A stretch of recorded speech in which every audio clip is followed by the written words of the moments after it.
What is a DMZ network?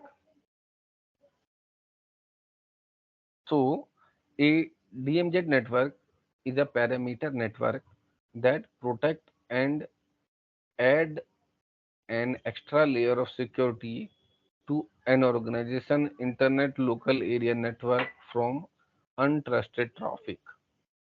A common DMZ is a subnetwork that sit behind the public internet and the private network.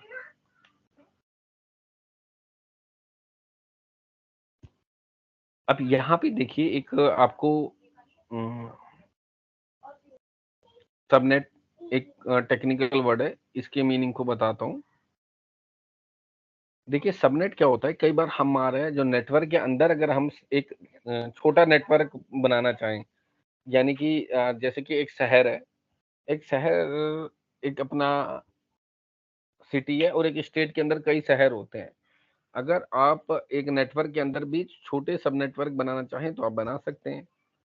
तो होता क्या है कि ये DMZ क्या है? ए डीएमजेड एक ऐसा नेटवर्क है जो हमारे सिस्टम की सिक्योरिटी को बढ़ाता है।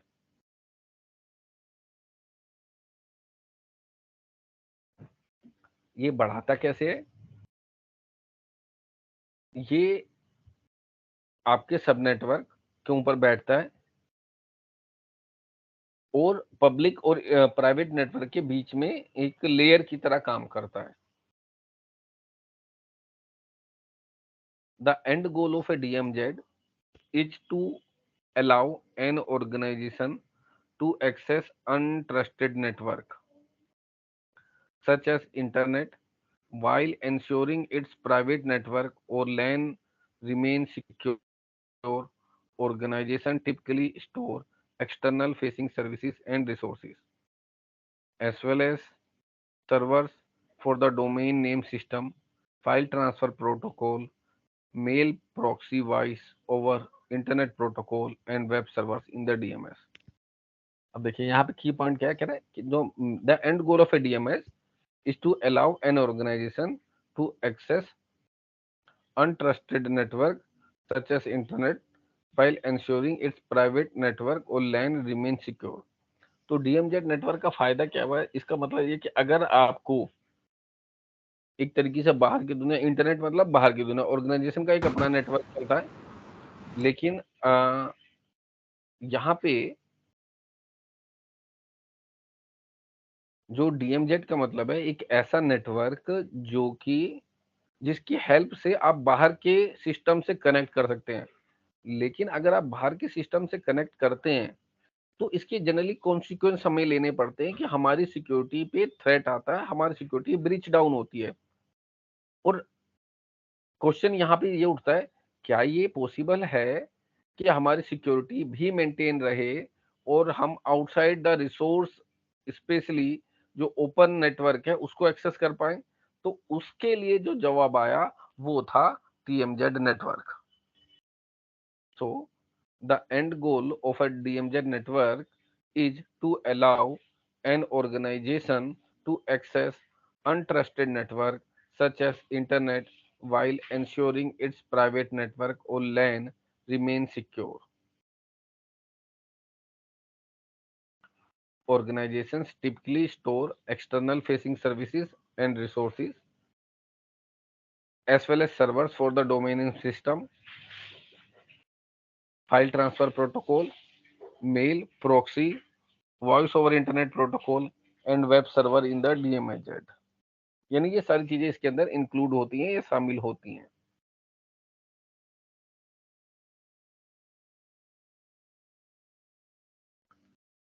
Next point, these servers and resources are isolated and given limited access to the LAN to ensure they can access via internet but internal LAN cannot. As a result, DMZ approach make it more difficult for a hacker to gain direct access to an organization's data and internal servers via the internet. क्यों? क्योंकि यार direct organisation के अंदर का control तो कोई ले ही नहीं रहा है। तो डीएमजेड से एक तरीके से आपकी सिक्योरिटी एक लेयर और भी ज्यादा बढ़ के निकलती है।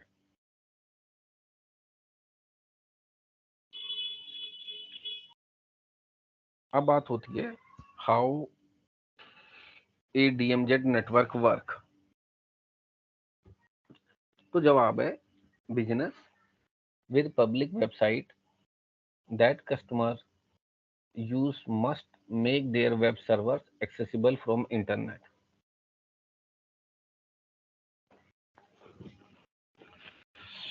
Doing so mean putting their entire internal network at high risk. To prevent this, an organization could pay a hosting firm to host the website or the public server on a firewall. But this could affect the performance. So instead, the public servers are hosted on a network that is separated and isolated. So a DMZ network provide a buffer between the internet and the organization's private network. The DMZ is isolated by a security gateway such as firewall that filter traffic between DMZ and a LAN. The default DMZ server is protected by another security gateway that filter traffic coming in from external network. अब यहाँ पे इसका concept पहले समझिए ये क्या कहना चाह रहा है। देखिए, बहुत सारे नेटवर्क ऐसे होते हैं जो पब्लिक वेबसाइट्स होती हैं जिनका बिजनेस पब्लिक के थ्रू चलता है और उनके लिए ऑब्वियसली बात है क्योंकि उनका बिजनेस ही पब्लिक के थ्रू चल रहा है तो कहीं ना कहीं यूजर्स अवेलेबल हैं उनके साइट के लिए उनको एक्सेस करने के लिए। वो अपने अब जैसे मान लीजिए इन्फोसिस है, इन्फोसिस या कोई बैंकिंग सॉफ्टवेयर है। बैंकिंग सॉफ्टवेयर कैसे चलता है, उस ऑर्गेनाइजेशन के अंदर के लोग ही उसे एक्सेस कर पा रहे होते हैं। लेकिन अगर आप किसी ई कॉमर्स वेबसाइट के बारे में सोचेंगे, मान लीजिए अमेजन है या फ्लिपकार्ट है, तो यार ये कैसे काम करती हैं? इनका सारा सर्वर तो बेसिकली पब्लिक इंटरनेट से एक्सेस होता है। अब इसका मतलब कि ये अपना एंटायर नेटवर्क को थोड़ा रिस्क पे तो रख ही रहे हैं। अब लेकिन भाई करोड़ों का बिजनेस है, रिस्क पे नहीं रखा जा सकता। कहता है इसके लिए to prevent this an organization could pay a hosting firm. और जनरली क्या होते हैं, होस्टिंग फर्म भी आज की डेट में बहुत चलते हैं और क्लाउड भी एक तरीके से इसी का एक एप्लीकेशन है। तो ये होस्टिंग फर्म क्या होती हैं, बहुत सारी सर्विसेज देती हैं। सो बट ये कॉस्टली भी बहुत सी पड़ता है। तो instead the public server are hosted on a network that is separated and isolated. एक सोल्यूशन क्या है, a DMZ network, because it provide a buffer between the internet and an organization's private network. So DMZ is isolated by security gateway such as firewall.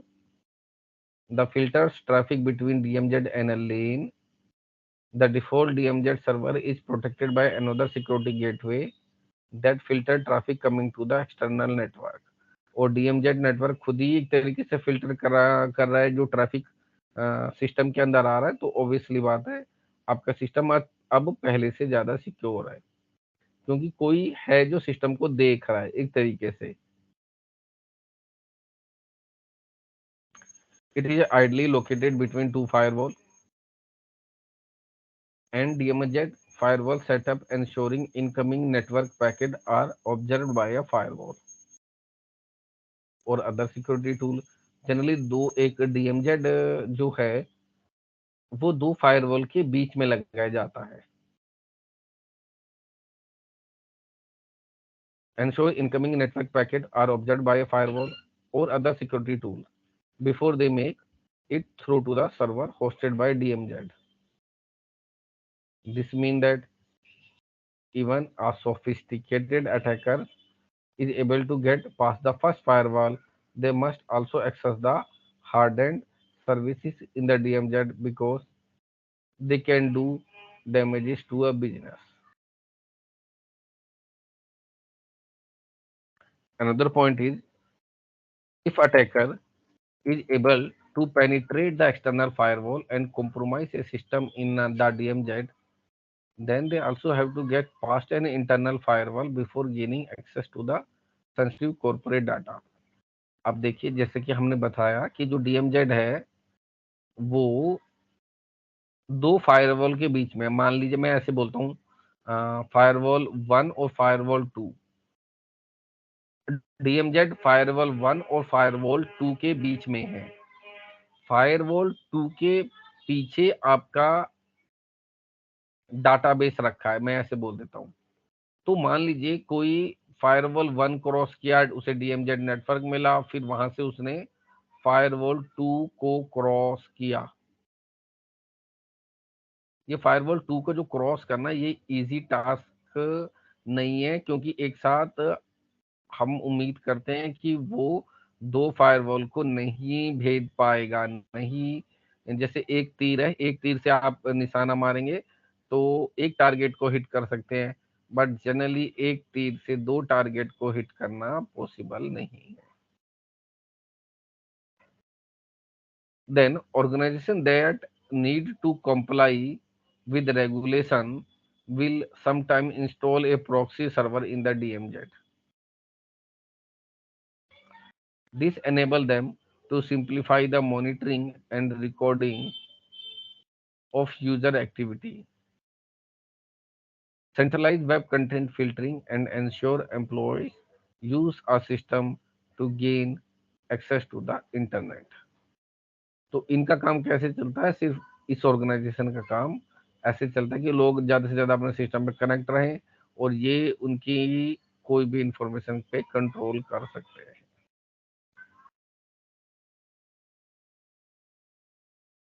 Now benefit of using DMZ. अब देखिए benefit तो, ये तो obviously बात है कि benefit क्या होने वाला है भाई, सिक्योरिटी बढ़ने वाली है। अगर आपके सिस्टम की सिक्योरिटी बढ़ने वाली है तो इसका मतलब है आपको टेंशन लेने की जरूरत नहीं है, आपका सिस्टम सिक्योर फील करेगा। Now, benefit of a using DMZ. Correct. The main benefit of a DMZ is to provide an internal work, is to provide an internal network with an advanced security layer by restricting access to the entire sensitive data and servers.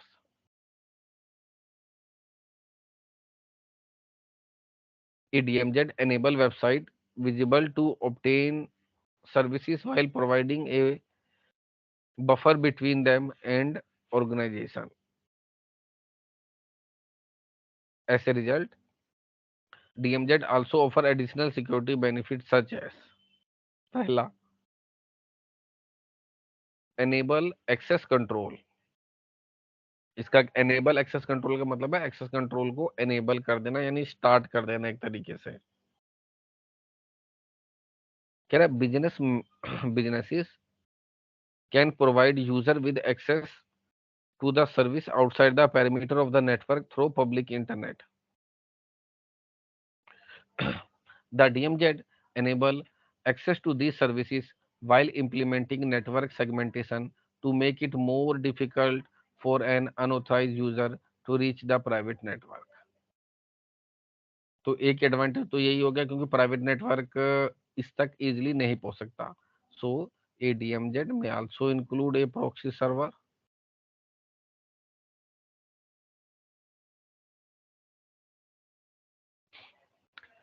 तो ये है कुछ की point जो उसने DMZ network के बारे में फोकस किया। अब सेकेंड इसके एडवांटेज के बारे में बात करते हैं कि preventing a network reconnaissance. By providing a buffer between the internet and a private network, a DMZ prevent attacker from performing the reconnaissance work they carry out, the search or potential target. Servers within the DMZ are exposed. Server within the DMZ exposed publicly, but are offered another layer of security by a firewall that prevent an attacker from seeing inside the internal network. Even if a DMZ system gets compromised, the internal firewall separate the private network from the DMZ to keep it secure and make external reconnaissance difficult. अब देखिए, यहाँ की point ये ही जो DMZ की main power है वो उसकी वर्किंग में है। डीएमजेड की मेन पावर इसकी वर्किंग में, इसकी वर्किंग क्या कहती है कि दो सिस्टम, आपका बाहर का नेटवर्क, आपकी कंपनी का अपना नेटवर्क, और बाहर का नेटवर्क जिसे इंटरनेट कहते हैं, ये आपस में कनेक्टेड है। इसको सिक्योर करने के लिए मैंने डीएमजेड लगाया। डीएमजेड बेसिकली दो फायरवॉल के बीच में लगा हुआ एक कंपोनेंट है। अब यहाँ पे मेजर फ्लो, ये मेजर एडवांटेज ये आता है कि क्योंकि हम एक सिक्योरिटी लेयर पार कर भी जाए तो दूसरा पार नहीं कर पाएंगे, इस वजह से ये इंपॉर्टेंट फीचर बनता है डीएमजेड नेटवर्क का। Then another point is the blocking internet protocol spoofing. एक सेकेंड।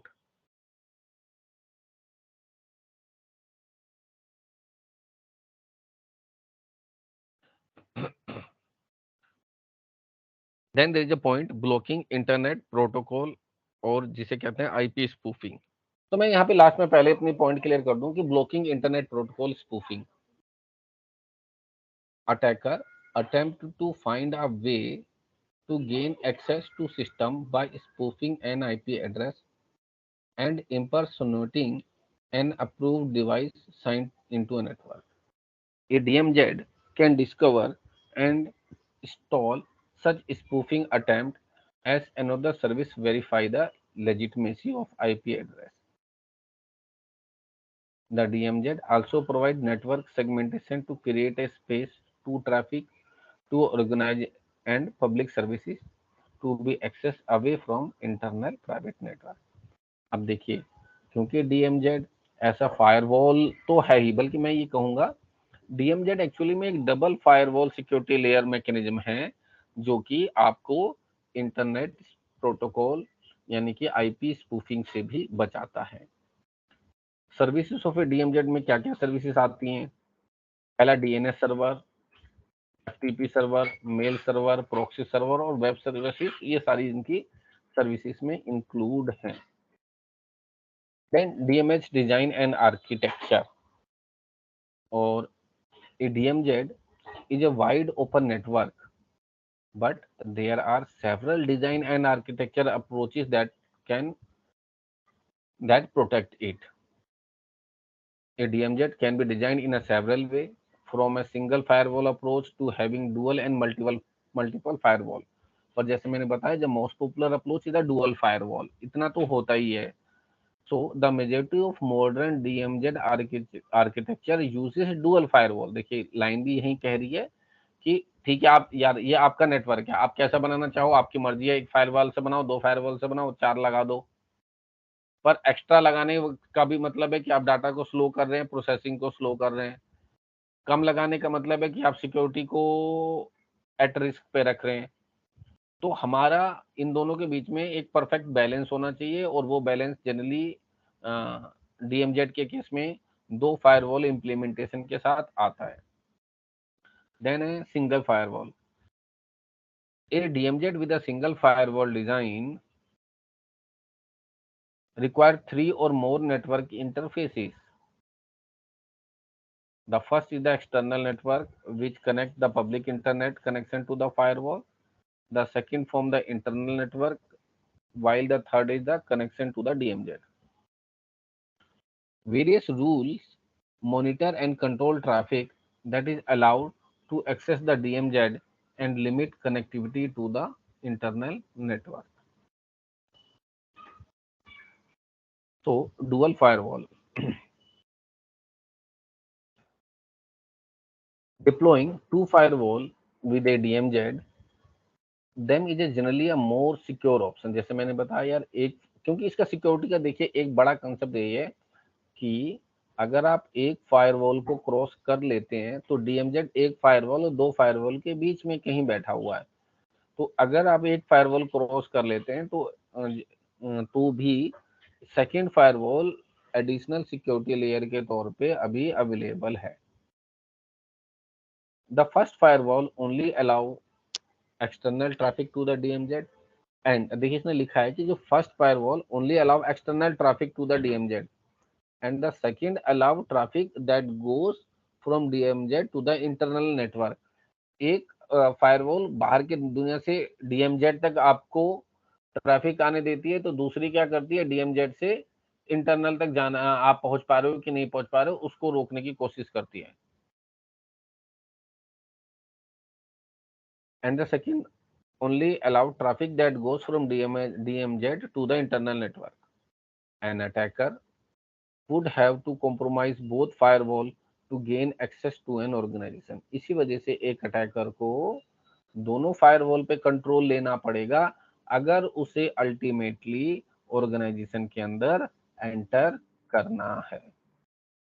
यहाँ पे एक डीएमजेड नेटवर्क आर्किटेक्चर आपको पिक्चर में दिख रहा होगा, आप देखिएगा। हाँ, यहाँ पे मैं थोड़ा सा हाईलाइट करता हूँ। देखिए ये वाला हिस्सा ऑर्गेनाइजेशन है। ये मान लीजिए इन्फोसिस है। इन्फोसिस अपना अपना इंटरनल लैन चलाता है, अपना उसका अपना नेटवर्क है, कंपनी प्रीमिसेस का नेटवर्क आप बोल सकते हैं सिंपल भाषा में। यहाँ पे फोकस करेंगे तो ये है इंटरनेट, यानी कि आउटसाइड एरिया आपके ऑर्गेनाइजेशन के बाहर का।